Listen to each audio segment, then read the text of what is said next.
Good morning. We are with hosts of Future Health Professionals, and my name is Sophia Lee. My name is Dr. Tran. I'm Patricia Tran. And my name is Kalia Harper. Today we will be talking about procrastination. So what is procrastination and where it begins? Procrastination is a conflict between your limbic system, which seeks immediate mood relief, and your prefrontal cortex, which is the more logistic and goal-oriented part of your brain. We choose immediate mood relief over long-term rewards, which is why our brain tends to rationalize it as, I'll do it later, but this is just a break. So, based off this, show of hands, how many people in this room procrastinate? I appreciate you guys' honesty, and I see that it's most of us. So, what are the statistics of procrastination? By the National Institute of Health, they surveyed 600 people. 22% procrastinate often, 21% procrastinate daily, 27% of people procrastinate sometimes, 14% of people rarely procrastinate, and 16% of people never procrastinate at all. And what are the dangers of procrastination? Procrastination increases anxiety and depression. It contributes to insomnia. And I don't know about any of you guys, but when I have an assignment due, I can never get a good night's sleep. It reduces your productivity. It leads to a lower quality of work. It results in missed deadlines, and it endangers your self-esteem. What encourages procrastination? How many of us go home, scroll on TikTok, or call our friends? I feel like there should be more hands. What encourages these? It could be caused by difficulty with planning, relationship-related issues, anxiety, depression, and lack of creativity. Conflicts in relationships can distract you and pull you away from tasks because you're so focused on fixing whatever is messed up in your relationship. Difficulty with planning. When a task feels overwhelming, you may not know where to start, so you put it aside. Depression can cause lower motivation and low energy, so putting it aside feels easier. Anxiety can cause us to fear failure, so why risk it at all? Lack of creativity can make us wait for the right moment or right time, so we never get to it or we forget about it. Long-term effects. Some include stress, lower work performance, low self-esteem, and increased anxiety. It can cause an endless cycle of I'll do it when I get home or I'll do it later. And we never do it. When we do, we rush through it. Rushing doesn't allow us to work at our fullest potential, so it leaves us feeling less capable than our other classmates. Let's talk about the neuroscience of procrastination, or what is happening in our brains when we procrastinate. Procrastination arises when the limbic system and the prefrontal cortex are in contact with each other, as Sophia has mentioned before. The limbic system seeks out comfort and avoidance of pain, while the prefrontal cortex governs our rational decision-making and helps us prioritize long-term goals over short-term gratification. For example, the prefrontal cortex wants you to start on your homework, but the limbic system thinks, oh man, this is so boring and hard, let's just hop on the game instead. At the end, the limbic system wins. The amygdala is a structure within the limbic system. It hijacks our brain whenever it senses overwhelming emotions, and it steers us towards immediate relief, such as scrolling on our phones or watching our favorite shows. When it senses these pleasurable stimuli, it floods our brain with dopamine and serotonin. Neurotransmitters such as dopamine and serotonin are essential for our mood and motivation. When we have low levels of these reward chemicals, tasks can feel unimportant or overwhelming, which causes us to avoid doing them and make us delay because they don't give enough rewards for ourselves. Over time, neural pathways that are associated with discipline will weaken, while pathways that prefer instant relief will strengthen, making it easier to delay tasks in the future. Okay. So, how can we combat procrastination? One method is task chunking, in which we break big tasks into smaller, more manageable chunks. This can help the brain perceive the task as less overwhelming and make us feel like it's easier to do the task. For example, you have 5 pages of homework due by the end of the week. You can split it off into 1 page a day. When you finish a task, you can also reward yourself. Rewarding yourself can satisfy the brain's craving for dopamine and act as a motivator for yourself. Rewarding yourself can look like treating yourself to your favorite snacks or playing on the computer for 30 minutes. Another technique you can try is the 2-minute rule, in which if you can finish a task in 2 minutes or less, just do it immediately. This can clear off your to-do list and make it more bearable.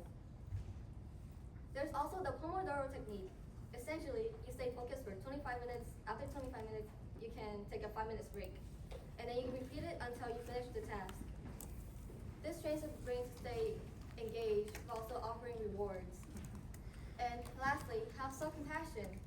When we criticize ourselves with negativity, it can feel avoidance and anxiety. Instead of saying, I'm so dumb, like I can't understand this, it's not gonna be perfect when I finish it, you can practice saying, I can do this and I'll start on it right now, and even if it's not perfect, I'll perfect it later. Over time, this will reduce anxiety and improve your performance. I know many of us, like myself, other classmates, and my family who struggle with procrastination. Here are some examples of procrastination that you might see in yourself. First, saying I'll do it later, but never actually setting a time to do it. Playing games with friends or family instead of doing your work. Repeatedly going on social media, which slows down your progress. And putting off your assignment until last minute. Why does it matter to fix procrastination? Well, first off, it reduces stress and anxiety. When students put off their assignments until last minute, it makes them feel rushed, pressured, and overwhelmed. Stress builds up and makes school feel more exhausting. Second, it improves the quality of work. When students get enough time to do their work, they get to ask questions, revise, or get help from teachers. Fixing procrastination also helps you get the extra sleep you need. When students often find themselves doing their work late, which leads them to, and also not finishing their work. That leads to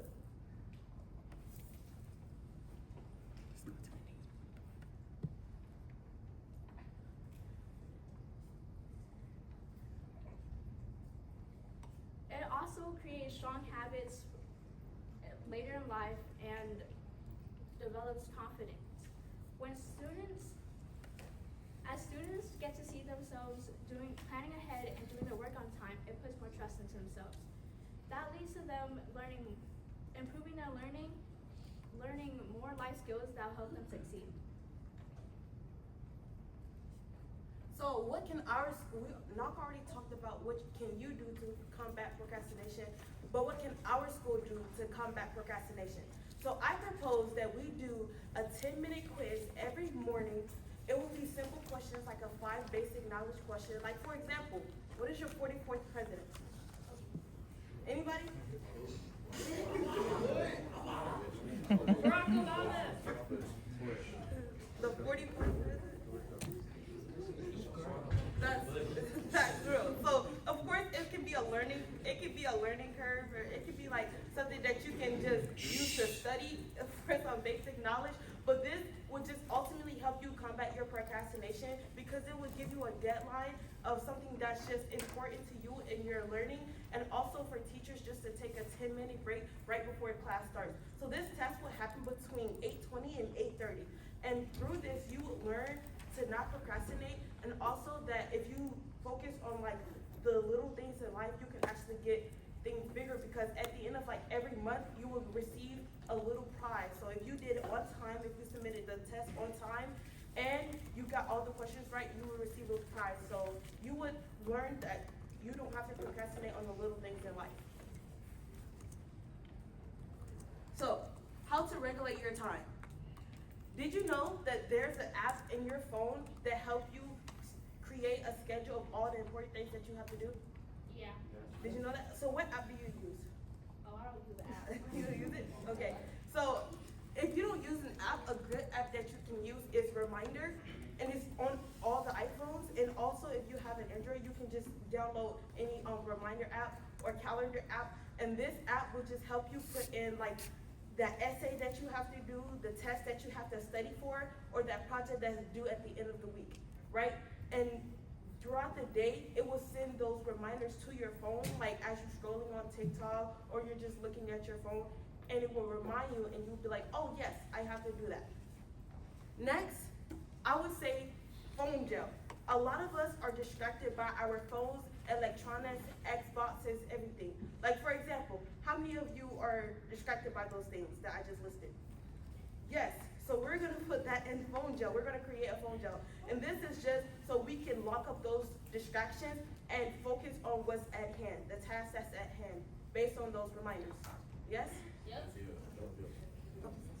Next, last and not least, we all have friends, and sometimes we don't always have the best of friends, but we always should stick together to finish important tasks. Sometimes it's very important to do it in groups because on your own you would make excuses, not actually go by the rules of the phone jail and just get your phone out, right? So being in groups would keep each and everyone accountable for the task that they have to do. So I suggest that you go to a library and go to your friends and study, and after that, you can just go get boba or anything that you guys like. Yes? What if we don't got a card to get the library? You don't got a card? Come to this library. Of course with a pass. Of course with a pass. What if we don't got no money to buy us something after? Treat yourself with TikTok. Treat yourself. Don't worry, don't worry. There's plenty of rewards that you can get. Okay?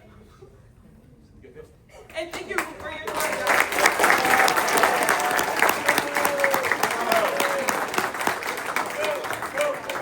Any questions? Any questions?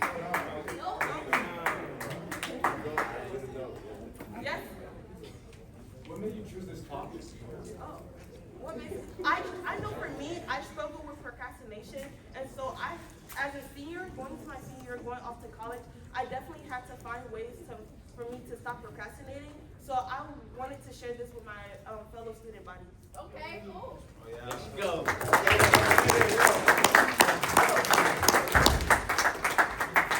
Okay, this concludes our presentation. You may exit at that door and then get a little gift. And give a who? So that's it? Coach Miller's class said go to the weight room. She said that. You said 6, 7, 8, 9. 12 o'clock. So, can we stay? Where you going? Yeah. I signed up for both of them. So do we just stay here? Yeah, you can. Okay. Because they need to, they working on something anyway. Okay. Y'all can sit tight, my class.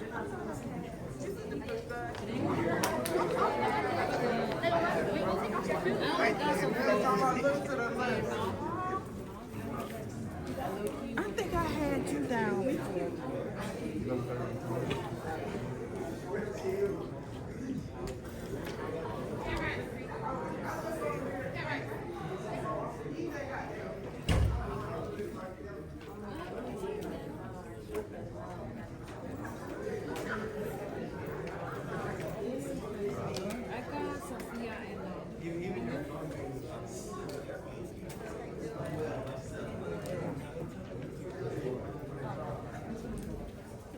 There you go.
I can listen to you.